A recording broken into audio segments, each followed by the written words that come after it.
So welcome everyone, and thank you for joining us for the first masterclass in the Success Crowdfunding series. So today's webinar is on the road to successful crowdfunding with a focus on product-based businesses. If you are not a product-based business, this webinar is still for you because a lot of the times the tips would be also applicable to service-based and tech-based businesses. So I would like to start with acknowledging the country. I'm currently sitting on the lands of Kulin Nations, and I wish to acknowledge them as the traditional owners and pay my respect to their elder past, present, and emerging. So let me introduce myself first. I'm Irene, founder and CEO of Lift Women.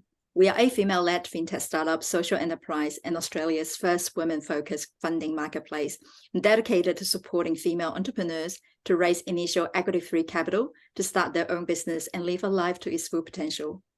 Our mission is to ensure every woman has equitable access to capital and opportunity to be all they can be. If you are a female founder looking for funding, feel free to reach out to me or my team. We would love to chat and see how we can help you. So getting funding is such an important topic because as the founder of Lift Women, I see firsthand how hard it is for small business, particularly women-led business, to obtain funding to start and grow and scale. So today, we're very lucky. So we'll be talking to 3 amazing female entrepreneurs who have successfully exceeded their crowdfunding goals and have collectively raised close to $25,000. We will dive into their journey and get insights on how they successfully crowdfund for their product-based business. They will also share their tips and strategies for a slam dunk campaign. So let's get started. So hi, ladies. Let me introduce you first, and then you can tell us a little bit about what you crowdfund for and why crowdfunding and why you choose the Lift Women platform. So let me start with Monique, okay? So Monique is the CEO and founder of Texcoco Collective, an innovative vegan cactus leather handbag brand made with the planet in mind. Recently, Texcoco Collective was awarded Sustainable Leader of the Year in the Amplify Awards. Congratulations, Monique. Thank From you. graduating with an honor degree in photography, starting an international volunteer agency, and having spent a great deal of time in Mexico and Central America working alongside artisans and environmental activists, Monique combined her passion to create a sustainable brand that share awareness of the impact we have on the world around us. She wants to make vegan leather more accessible and believe in buying less and choosing better. Texcoco bags are designed to last and is changing the face of high fashion accessories as we know it. So Monique, let me hand over to you. Tell us a little bit about your projects and why you choose crowdfunding, what you're crowdfunding for. Well, hello, and thank you for the intro. Well, I started crowdfunding because I wanted to, the main reason was to test what products were going to be more popular before I invested all my money to buy all my stock. So I did more of a pre-sale type crowdfunding campaign. So I had my 5 samples of my collection, and then I thought, okay, I'm going to use this platform to see which ones are most popular, and see and just kind of gauge my customers and kind of get that early data to see what direction I should start in. Amazing. Okay, we're going to dive into that later on how you do it and how you did it so well. So now on to Tashani. Let me introduce Tashani, who is the founder and CEO of Luna & Son label. She started her business while she was pregnant after discovering the negative effects of fast fashion industry was having on people and environment and animals. So her label is ethically made in Australia, is cruelty-free, and has several strategies in place to be as sustainable as possible. So Luna & Son is a business made to support and uplift women as well at any stage of their life, with a strong focus on ensuring women entering motherhood feeling supported and comfortable. So Tashani, over to you. So can you tell us what is your crowdfunding project about and why you choose Lift Women and what you crowdfund for? Thank you, Irene. Thanks for that introduction as well. So I crowdfunded my latest collection with Lift Women. Luna & Son is 3 years old, and I started, as you said, Luna & Son when I was pregnant. And last year I wanted to take a new direction for Luna & Son and focus more on mothers and new mothers as well. So I thought this was a great way to, similar to Monique, to test the market and also to help us to get funding for this collection prior to releasing the collection. So we make all our items in Brisbane, and You know, it's quite expensive to make the items as well. So I thought this is a great way to do it, to also make sure that we're only creating items that, you know, that people are wanting, to reduce wastage.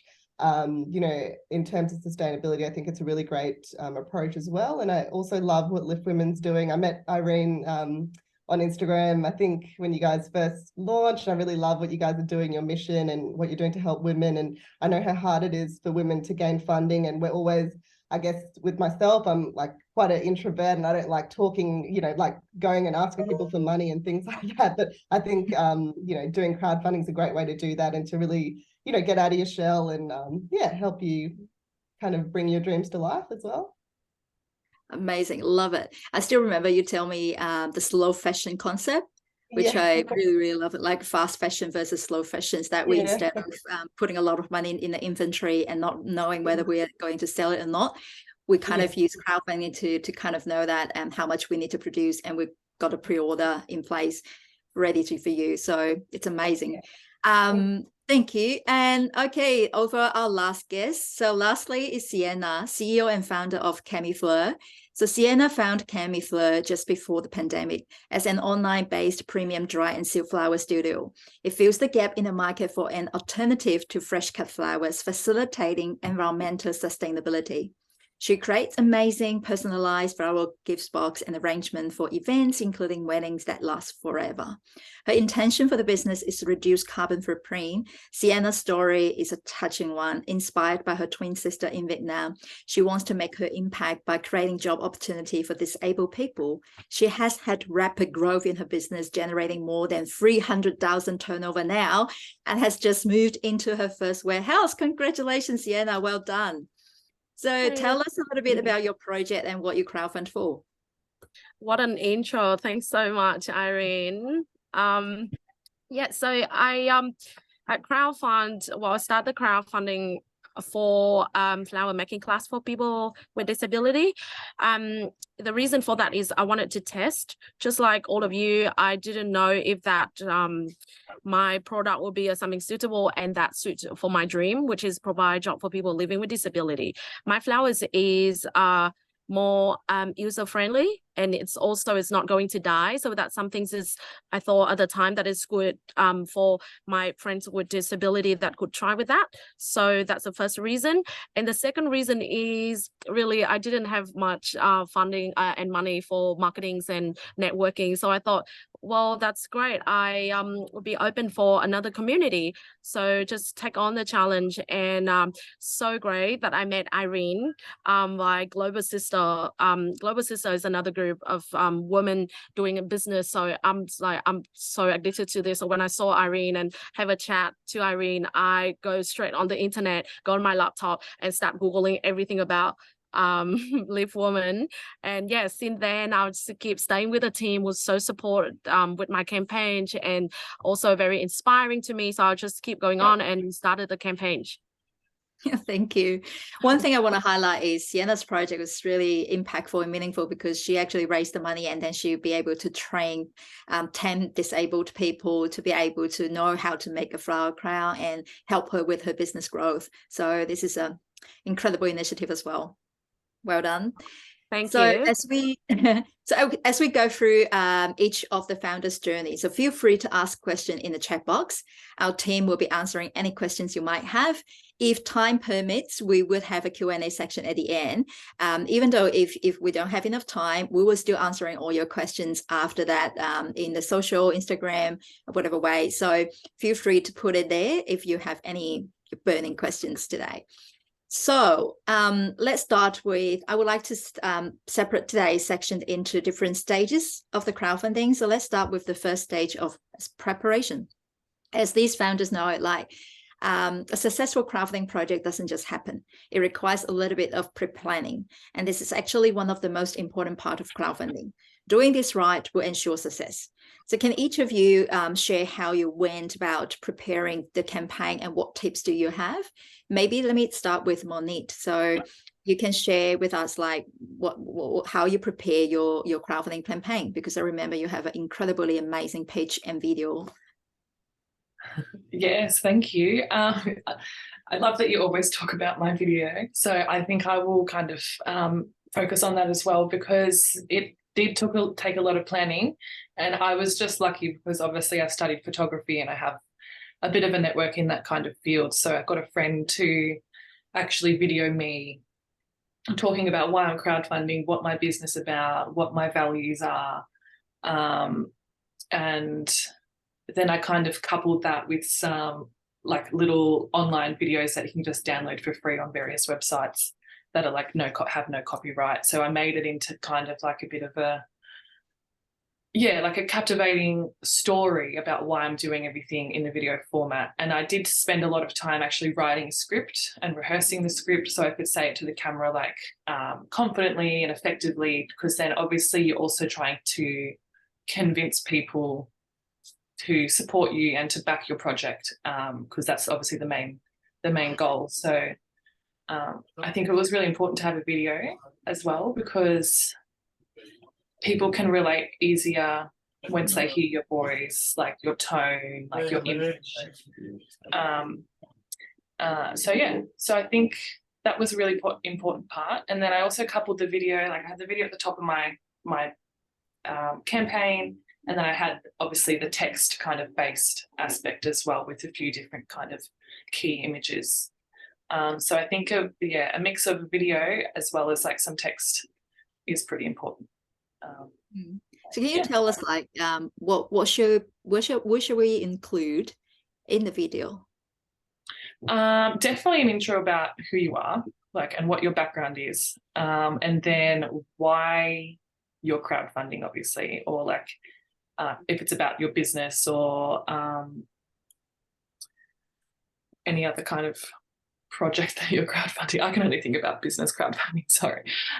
So obviously about your business, and then a little bit more of a background of like why you're like if you're starting a business, like why you're starting a business, what your values are, do they align with you personally, and then you actually have to have a call to action at the end of the video to say like, I'm actually asking for money because of I need to raise money for my products, or I need to raise money for marketing, or you really have to say why you're raising money. I think it's very important for people to understand that, because you are crowdfunding, so people are there and they know that you're asking for money. So And I remember you told me you did a lot of research around crowdfunding. Yes, I did a lot, because I was really nervous and because it's quite like, you know, it's a little bit like nerve-wracking to put yourself out there and like say, I need some money to start my things, you know, I can't do it myself. And so asking for help is always like the first kind of hurdle you have to move through.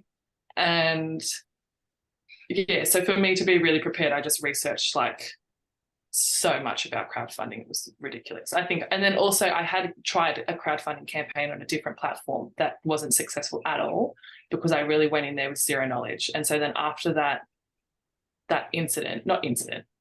after that learning, I thought, okay, how am I going to do this better, and actually reach my target and reach my goal? And and I think a lot of I'm a researcher, so if I can get my mind around it, then it makes me feel a bit more calm.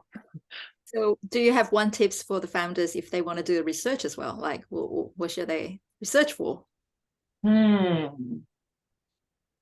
was just researching basics, like what is integral for a crowdfunding campaign, and every single one said video. So then I thought, okay, and I don't like to be on video at all.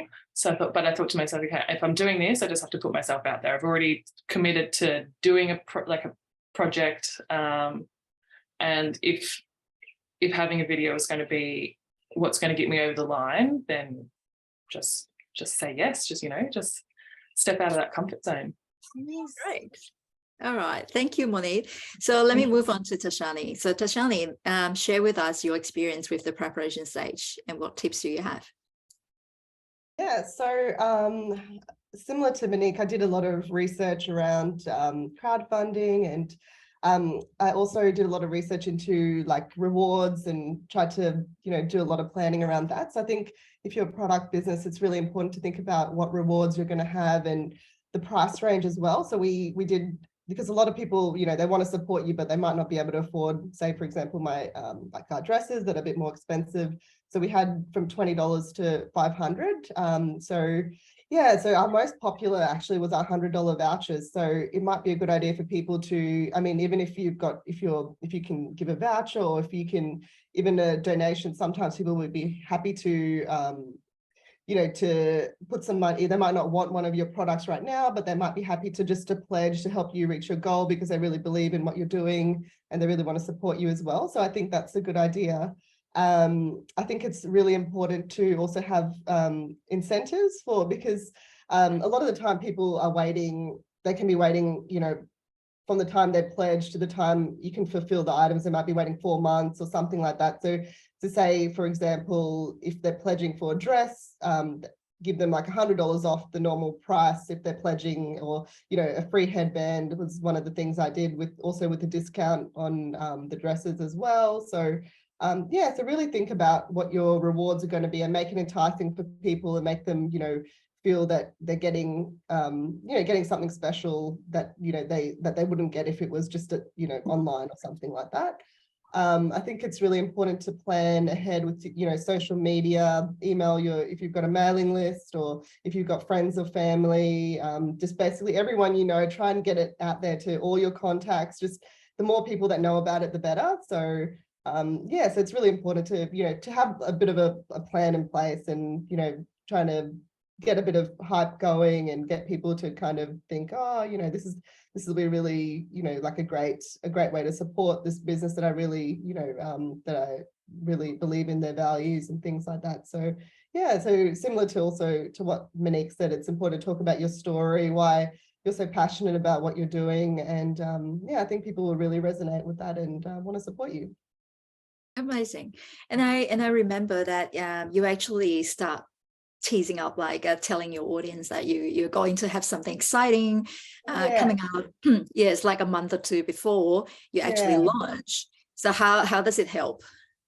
Yeah, I think it's good because it's something different, and people like to, I think people are really interested in things that aren't just, you know, the usual everyday things. And if you talk about, you know, the benefits of, I talked a lot about how crowdfunding is really good to test, you know, your items, and also to make sure that you're only creating items that you have enough interest for and meeting your, you know, your MOQs, or the amount that you need to go to production. I think, yeah, if you talk about that and kind of give people, I think people like to be a part of something a bit different as well. So, you know, if you start, say, a month before you're about to launch, start doing a little bit around, you know, this is coming up, something big's coming, something like that. I think it, yeah, it really helped me. So yeah, I think it'll help other people as well.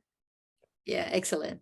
And people might not know, actually, Tashani has a great social following. So if you have already, that's a great way to prepare your audience for what's coming up. And if you don't really have an audience yet, then it's also having a preparation stage a month or two before and start talking about it. It will be good for you to build up your mailing list. So because this is really, really critical. What we say in the technical term is building your crowd before you launch a campaign.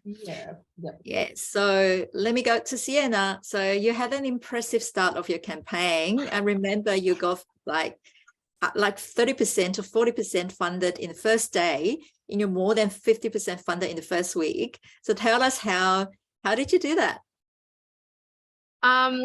Thanks, Irene. Oh God, it still get me excited now. Listen to that again. I can just listen to it another 10 times. Yeah, and guess what? I was really, I would just probably feel like all of the founder that I was having a doubt on myself and also the product and about the crowdfunding. So it was back then for me to really put the noise aside and go with it is with a formula and a bit of strategy. So the formula that I actually use at a time when I doubt about my product is so two things. One is either you meet the timely need, or you're gonna have to do a little bit of PR credo, or the word which is like first, better, or best. That will give you a wow factors to draw your audience. So at a time in my, I knew that there was just a need for all weddings and events coming back up. And my product was to alternate fresh flowers and giving a customer another sustainable choice, and also saving their budgets. So that's what I aim for. But yeah, if your products already exists, it definitely give you a wow factors if you can find something like first, better, or best, and stick to that. Also, I think the second formula that I also use at the time is a rule of third.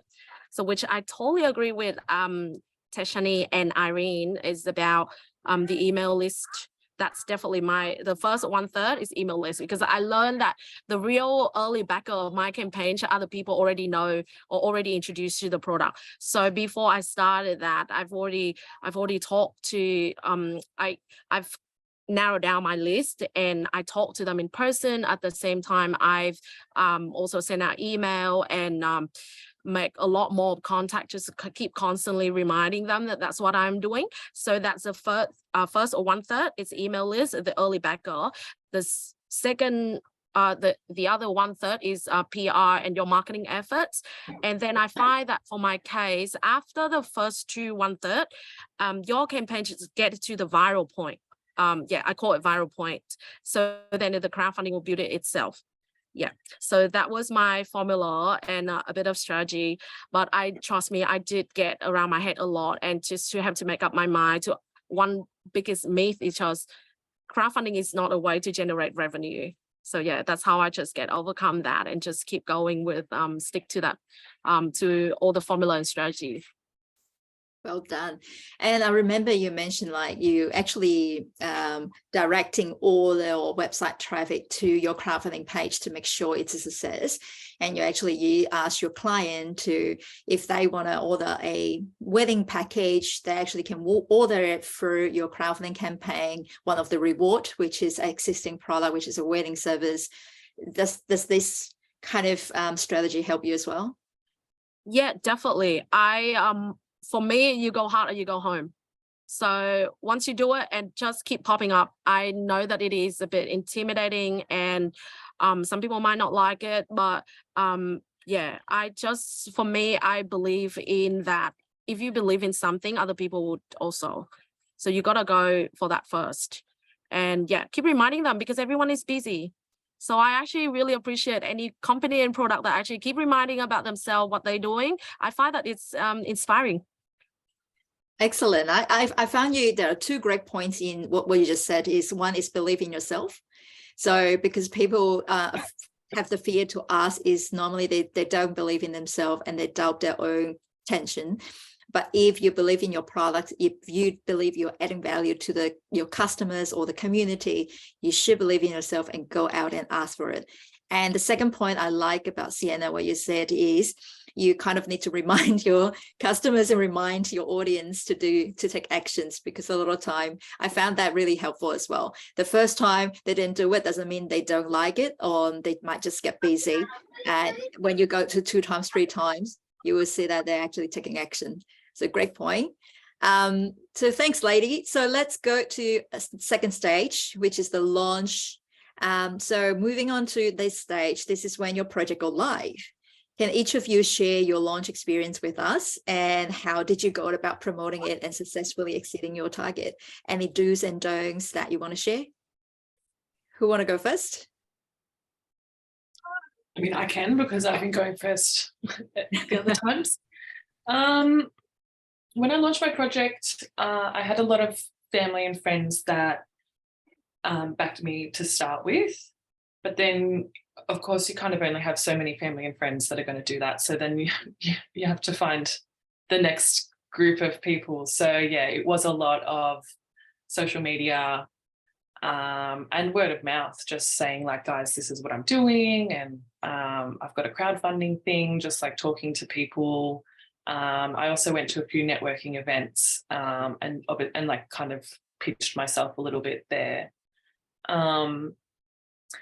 But in the lead up, I didn't really start with a big email list or any email list at all, to be honest. And so it was, for that part of it was kind of hard. So I was also at the same time building an email list. So I think like I should have, in hindsight, kind of started that process a lot earlier, as like Tashani did or Sienna. But I just didn't know, so and yeah, so I think like building a little like social media following or email list a few months before your campaign is like really good advice.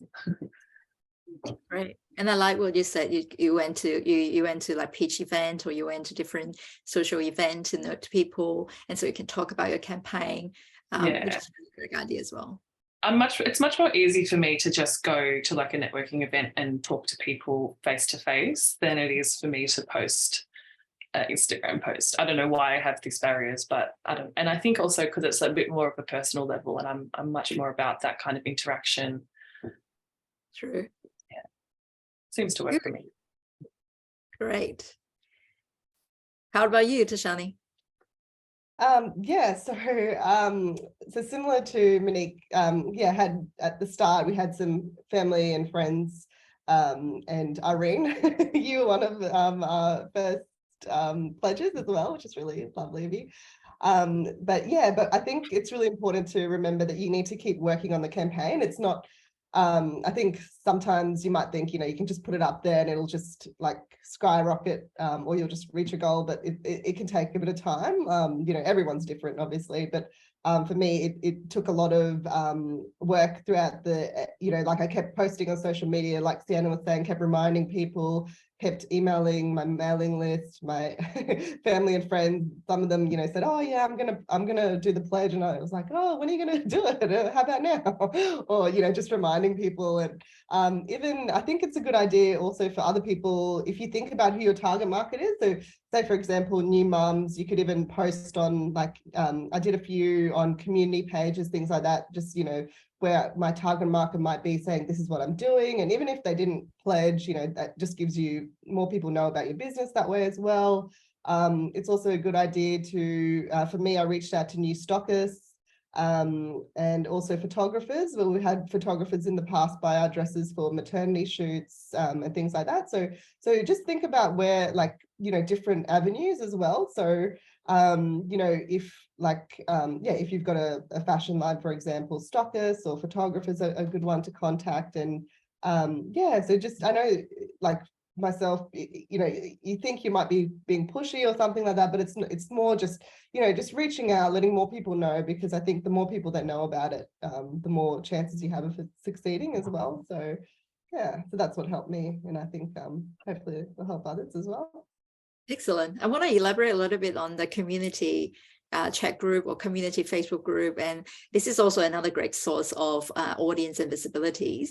And some successful founders actually share that they actually start to engage this group before launch. So during the preparation stage, they actually engage this kind of big community group to say, hey, look, I'm going to do this. Can you give me some thoughts and ideas and advice? And kind of give them a way to slowly engaging the group. And when they launch, it comes naturally that you promote or you talk about it in the group again.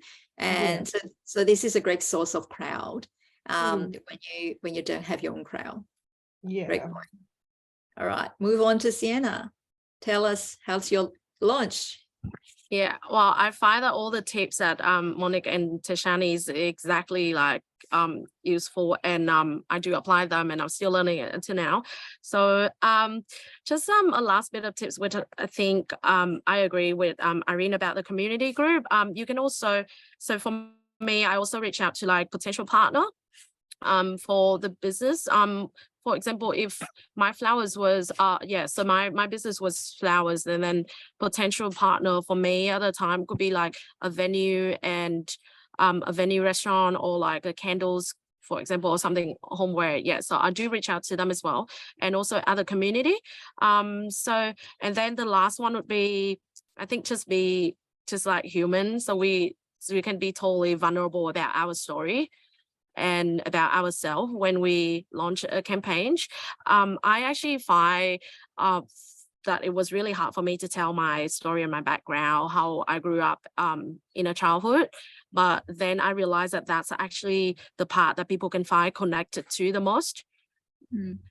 So yeah, that's was my way, or I find that it's easier for me then to ask that, okay, yes, and I do need help for this, because in the end of the day, I think we are all human and everyone likes to help. I have that strong belief in me. Everyone wants to help you. Everyone wants to see you succeed. So whatever you ask for your campaign, it is something that people would like to do. Oh, I love this. I love this. And be vulnerable, and don't be afraid to be vulnerable, and also be yourself. I really say it's be yourself. Sometimes I check to founders, they say, oh, Irene, I don't know how to ask, and I don't know how to do this. And I say, just be yourself. And for example, you create your social and people follow you for a reason. They like you, or they like your style, or they like your product. So there must be a reason why people are following you. So just be yourself.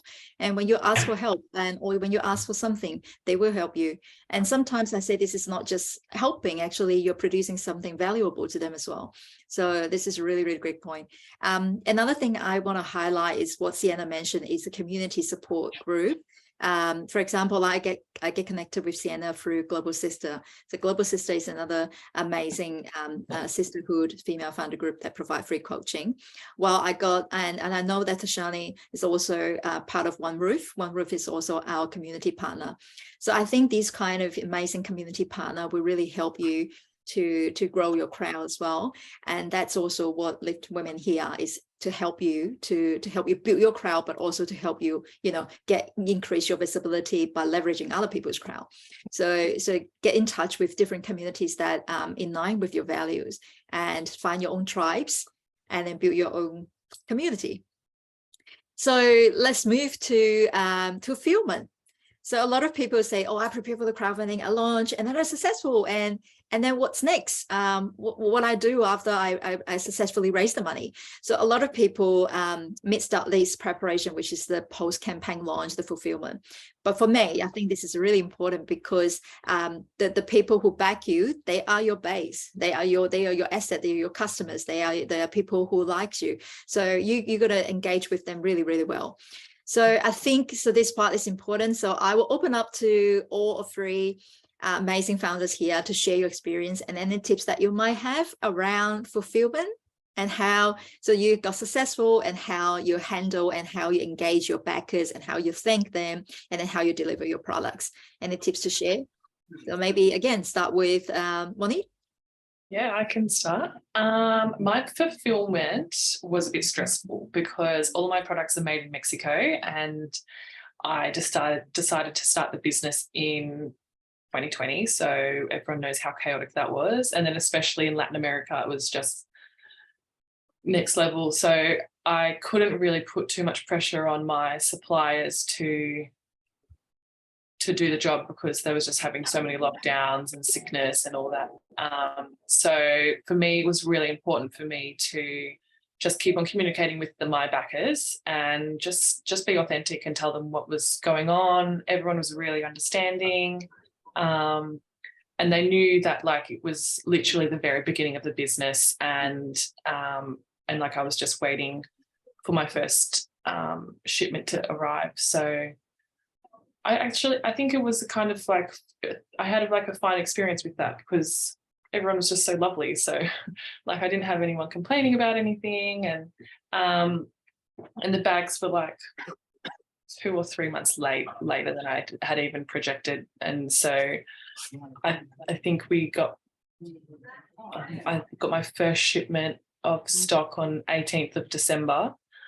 And I didn't even know if it was going to arrive before Christmas or anything. So I couldn't even particularly do much of a sales for Christmas time, because I didn't know if there was going to be stock. So it's just kind of, at that stage, it was just go with the flow, and yeah, and it worked out fine. And then I got my stock, and everyone got their bags, and everyone was happy. So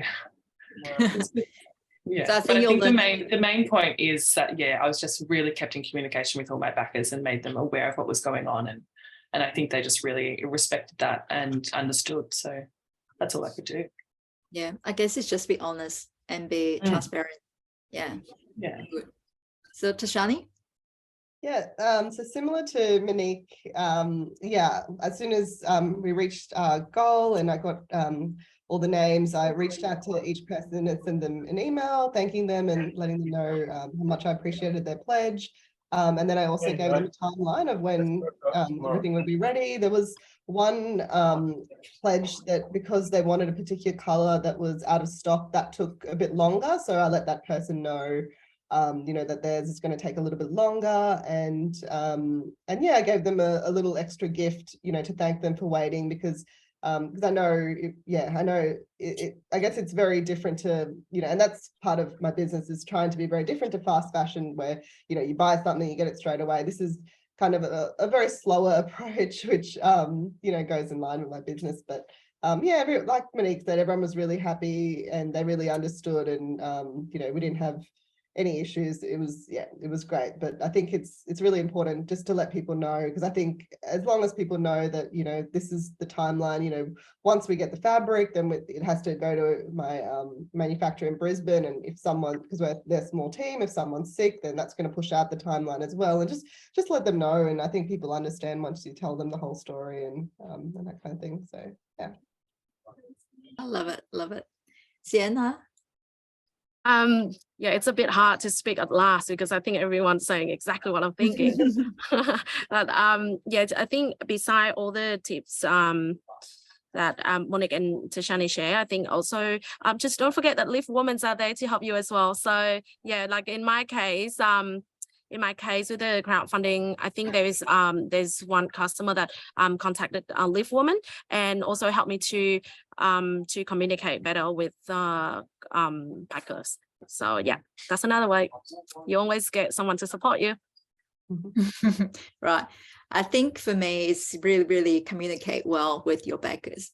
So really have to thank them and then let them know what's going on. And if you can, so I know, like Sienna, you have been moving to a new warehouse. I think it's great to communicate with them as well, to let them know. And I know, Sienna, you organized that workshop already, right? With we train the 10 people living in disabilities. Yeah. How did it go? So it went really well. I mean, in the end, it was great with all the families coming. But during the workshop, there was a bit of incident that was so one of my buddies with disability, she was trying to make the flower crown with red flowers, but then I think she burned her fingers just a tiny bit, slightly burned with she wasn't familiar with a glue gun. But then the flower was red and then the color was staining her hands. So we all had a moment where we was like, I thought that was she was bleeding really badly. So yeah, for that moment it was like, but find out that it was from the flower. So we was like, okay, so she was fine. And then the family came and also got very friendly. So I guess if I never done that, I didn't have an emotional preparation for that moment, like if it's in real life. Oh my God, that's lovely. So so after we talk about preparation, launch, and get it successful, I want to talk a little bit about the reflection. So I want to add the questions here. So it's not on our script, but I want to ask, like, what's your feeling when you hit the goal? At the moment that you reached that 100% of your funding goals, how did you feel? Sienna, you go first. Oh, thank you. Thanks, Monique. How do I feel right now? I still feel that excitement, but the most thing is, I think it is a huge motivation for myself, that I know that I feel like it's, crowdfunding helped me to validate my product, my idea, and the people who support me and who likes my product or like my story or my journey. So it feels very fulfilling, like feeling great. And I still have that feeling today that I'm talking to you guys like this and completely forgot how stressful it was in the beginning. Yes, of course. How about you, Monique? Yeah, I felt pretty nervous when I first launched my campaign. But the whole reason that I did my campaign was to, as Sienna said, just validate my idea, and then also convince myself that yes, this is what I'm actually doing. I'm doing a business, and I'm putting it out there. So now there's kind of no turning back. And yeah, and then when I hit my target was obviously a little a sense of relief and excitement and motivation to be okay, now I've done this. What else is possible? And it kind of it made me a lot more confident in being a businesswoman and putting myself out there, and in my product and in my idea was the main thing. So yeah, it was awesome. Great. Tashani? Yeah, really similar to Monique and Sienna as well. It just yeah, you just feel like, yes, I did it. It's I was so nervous the whole way through. I think I probably emailed Lift, you guys, and the Lift Women team are so lovely. They helped me all throughout the process as well. And it's, yeah, you feel like if you can do this, you can do anything, because you put all this effort in, and it's just so lovely to see the response and see that people want to back you, and people believe in what you believe in as well. And yeah, it's a great feeling. It's a great feeling. Love it. So I have got a follow-up question. So as a reflections, so if we can turn back your time, would you do it again? Will you do a crowdfunding again? Yes. Absolutely. Yes. Tell us why. What makes it so special, and what makes you feel like, if I can do it again, I would still go for it? Sienna, you go first. Sienna, you go. Yeah, because it is an amazing platform for me to do a lot more than, it's the best thing. Everyone has a difficulty with fundings in the beginning. So this is bread and butter. Without this, it will be a lot more difficult and challenging. But then after you've done that, you feel like it wasn't just the money. It was a lot about self-development. It's a lot about self-confidence, and also is about the community and the network and the backers. As I said again, I'm strongly believe that people like to see you grow. So yeah, that's those things that money can't decide that after I've got my crowdfunding. So yeah, I definitely do it again, because it's more than the funding. Oh, love your comment. Tashani, would you like to go for it? Yeah, I agree with Sienna. It's it's more than just the funding. So just talking about myself, I'm definitely an introvert, as I've said, and I'm not it's putting myself out there has been really difficult for me, and being able to do this has really helped that. It's helped my confidence, it's helped me believe in myself more, and so it's so much more than just the funding side of things. It's the community, the other women that I've met, getting to meet your lovely team at Lift Women, and all the other founders, and yeah, it's been such a great opportunity. So I would definitely recommend it to all the other ladies thinking of doing it. Incredible. I want to hear your view on it. I would definitely do crowdfunding again, especially with Lift Women. And I'm not just saying, well, I am just saying that because we care, but also because I have tried on other platforms, and because of how large it was and how many projects and how many different avenues, and I just felt like I was very lost. There wasn't any support really in the whole process of it. There was a lot of competition, and yeah, and then when I decided to, and I found Lift Women, I was obviously very taken with the fact that it was like a women's startup for women-based businesses. So that kind of already put me at ease, knowing that we're going to have this group of women, that, because I feel like women in business are just always ready to help, whereas I oftentimes if there's men, there's a bit more competition and ego, and women, we're kind of just, we're already nurturing by nature. So I think we bring that to our business as well. So I really felt that community vibes with Lift Women, and the support network was just like really, really nice. So yeah. Oh, thank you. Thank you. Love your feedback. So, all right. So let's go to the last bit of the webinar. I actually really want to say, what's the one piece of advice you would give to the founders who are looking to crowdfund? Some may be ready to go, but other may be sitting on the fence and not sure if they're ready or don't think they can do it. So what would you say to them? I would say to prepare. So preparation is one of the most important things. You know, have a plan in place of what you're going to do prior to launch, throughout, after you've launched, and at the end. And yeah, really think about ways that you can get your campaign out there to more people. Look at, you know, like we said, community groups, other groups you're part of, social media, just trying to think what else.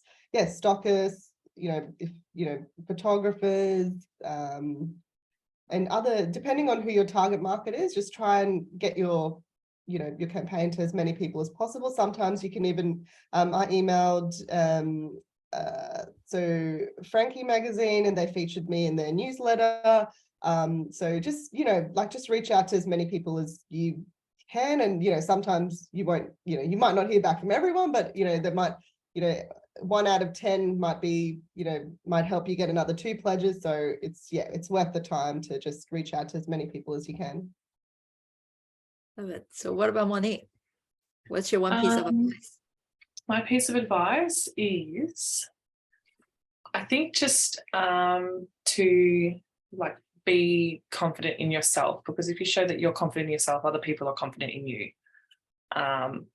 And I think, yeah, once you finally put your project out there, that's saying like, yes, I believe in myself, and therefore you give, like other people will see that. And I think that's what makes crowdfunding kind of successful, is because you're the one that has to put yourself out there first, and then you've done all the hard work. So then yeah, I think just number one is like believing in yourself and believing in your product and your idea is the main thing. And then yeah, preparation is like a big key part, but Tashani just mentioned all that. So yeah.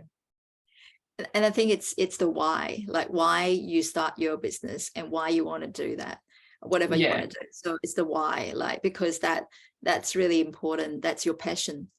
And I believe you want to change something and you want to do something good.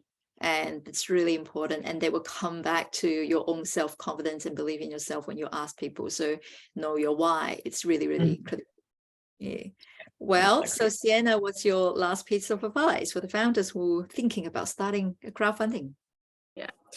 For all the founders who are thinking about crowdfunding, just we all go through the same thing. So I think my best tips and advice is, if not now, then when? And it is about also learning and having fun and throughout the process. Enjoy your process and your journey as well. As Monique and Tashani said, there's a lot of things you actually do along the way or before the crowdfunding. So those are like incredible experience that even you don't do this crowdfunding, you do some other thing, you will do exactly the same or very similar. So yes, if not now, then when? Let's get it started, and you will find out the answer for yourself. I love this. If not now, when? We will quote this. And yeah, and I think it's all about living the present, and timing is never right. You just have to go for it. It's just incredible, beautiful advice. Well, thanks, lady, and perfect timing. So we've got some time for Q&A. I've got questions for all of you three here. So our audience just asked, how do you reach out to potential partners as in like, how do you contact them? What are the things that you say? How much information you give? Because I feel like overload people with information is an attempt to sell the proposal to potential partner, but I'm not sure if this is helping. So I think she want to know, like, is there any techniques like you go and about to promote your projects to your potential partner? Who want to go first?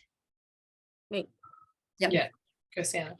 Yeah, thank you for the question. I think it's important because I asked the same, which I just did 2 days ago to talk to one of the partners. So it's quite very fresh.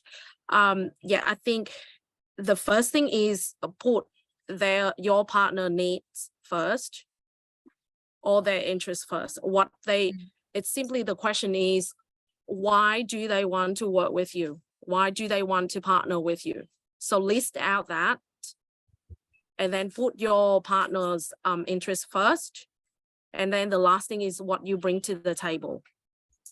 And then it's for myself, I think 20% I would leave the crowdfunding or what I would need at the end. So I would say about 20% out of 100%, and let the partner to process, because they also need time to get to know you, see that, and then the action will be at their hand. But you can always reminding them of why you should partner with me. Great question. A great answer. So Tashani or Moni? Yeah, I agree with Sienna. And I think when I reached out to people, I reached out to companies that are very aligned with my business. So it's not like you're just sending it out to, like a big brand that, might be, say, for example, in my, I'm not going to reach out to like a big fast fashion, stockist or something like that. I reached out to other sustainable brands. I mentioned, like Sienna said, we talk about the benefits of your, your products. Like, for example, I talk about like how my items are made in Brisbane, the fabrics we use, packaging, all those kind of things. So, you can keep it quite brief. You don't need to do like a big email. You can even say, you can find out more about us, and send a link to your website or your About Us page. So I think it's important to really do some research on who to contact, and people that are aligned with your business and in the same similar industries, things like that. I think that's important as well. Excellent. Moni? Yeah, I think you don't need to overload people with information. I think it's better to have a face-to-face conversation to tell them all the like finer details. I think it's good to obviously introduce who you are, like, talk about your passions, talk about your why, talk about how they align with you and your business. And then I think it's always best to kind of make a meeting point, just because you can only say so much in an email and no one wants to read a novel. So it's better to kind of, do short intro and try and get a meeting with someone. I think is more effective. Great. What I see there are good points here from three of you is, I think what Sienna said, put partners' interests first. I want to mention a little bit about this is the shared value. That it's getting more and more popular now is what's in it for you, but also what's in it for partner, and what both of you can get out of this. And that also then relates to what Tashani said is, when you reach out to partner, think before you reach out, because you're going to find the partner that really aligns your values. If they align your values, they probably will get you. They will be they will love to talk to you. And Moni bring out a good point. I love that is try to get the visual face-to-face or even just a video call to talk rather than just write, right? Yeah, good point. We have a little time for one last question, I think. So how do I know if I'm ready for crowdfunding? Anyone? Oh, I don't know if you know you're ready. Yeah, I think like similar to what Sienna said, sometimes you just, what did you say again? I forgot. You said a great phrase. If not now, when? Yes, that's the one. Yeah, that's the one. Because there's no right we all time. didn't know. We all didn't know it was Yeah. fully ready, even during the process. But we only know better when you do better. Yeah. So once you take action, you know better. Yeah. And then here we are, got the answer to give it to you today. So let's go with it. Who knows? You'll be talking with Irene and the whole team very soon. I think there's something though, I feel like there's something inside of you that knows that, like, okay, I don't want to keep doing the same that I've been doing in my past. Like, I know that I started this business and that I started the crowdfunding because I wasn't happy with what I was doing previously. And so I sat there, I thought, what do I care about? What do I want to do? How can I align my values? Where do I see myself in the future? And there was just a moment and like a feeling inside of me, like, all right, something's got to change. And how do I change it? Okay, I don't have any money to make a whole business. So what's the next step? All right, crowdfunding seems like the best way to do it. Am I ready for crowdfunding? No, not really. But how else am I going to do anything else to like move forward from out of this old Monique into the new Monique that I want to be? So it's just, then you just have to take a leap of faith. Beautiful. Love it. Well, thank you to the three amazing ladies here today. I hope you've gained invaluable insight into how to launch a slam dunk campaign from our three amazing founders who have did it. And if you have any idea or projects or business that you're not sure if crowdfunding works for you, or if you are crowdfunding ready, so reach out to us. So we are here and we would love to talk to you. And I believe Monique, Tashani and Sienna would love to talk to you as well. And so we have, I think we have left the link in the chat box there for you to book a free consultations. So feel free to do so.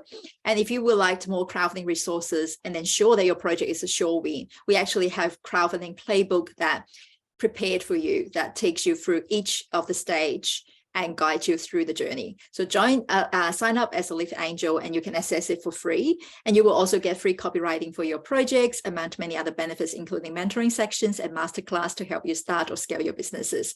So you can find a link on the chat board as well. And so please join me in thanking our panelists today again for their time and sharing their experiences with us.